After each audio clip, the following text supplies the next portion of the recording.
Hey kids, it's That Happened Thursday. So today I'll discuss where different religious symbols come from. First up is Christianity.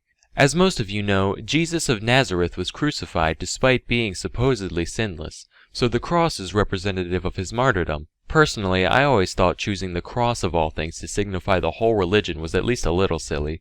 Right, my prophet? He was a great dude, spread peace and love all along the land, performed many bountiful miracles, and then right at the end, he fell face first into a fucking bear trap and died.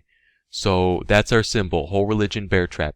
Peace, love, compassion, and bear trap. Next up is the Jewish Star of David. It's been used now and then since the 11th century, but it only really got popular around the 1800s. There's no real special meaning behind it. They really just took a random symbol that was kind of around, called the hexagram, and made it their own. Bro, check out my new religious symbol. I'm pretty sure you didn't come up with that. Pretty sure that's a thing elementary schoolers do in their notebook when they're bored. Nah man, not once it gets popular. Then everybody will think of my religion when they see it.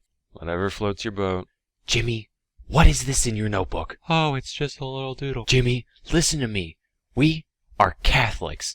Now get over here and erase this blasphemy. But Mom, Now! Next is Islam. So, the star and crescent actually used to represent the Ottoman Empire, which ruled over most of the Islamic world during the 1800s. However, the empire dissolved after World War I, and its symbol was later adopted to represent Islam as a whole around the 1970s.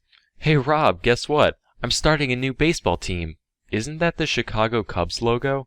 Oh please, they're barely even a team. When's the last time they did anything? Nobody's using this symbol because nobody wants to buy their merchandise. Perfectly good logo. I'm taking it for my team. Couldn't that lead to a bit of confusion? Only because they'll see a guy in a Cubs jersey who can actually catch a pop fly. Next up is Taoism. Alright, so the yin-yang, or as they call it, the Taijitu, actually applies to a lot of Asian religions. Just, the Taoists use it as their primary symbol today. It originated in China, dating back to the 11th century AD. Although it's had a lot of different looks over the years, it's always represented the same idea of balance between contrasting forces in the world. Okay, Carl, balance of good and evil. Let's see your design. Not bad, not bad. Alright, what about you, Steve? What the hell is that? Oh, well, you said balance between good and bad in the world, so I drew a grilled cheese sandwich shaking hands with a razor blade covered dildo. What?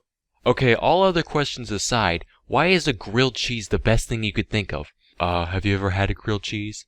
Like a real one with butter just smeared all over it, crust nice and crispy, sprinkle some onions in there, get out. Okay. So you know how when people are meditating in movies, they do that obnoxious Om thing? Well, apparently Om is actually the name of the popular Hindu symbol, and repeating its name aloud is said to be a sacred incantation, which is why it's said during things like rituals or yoga.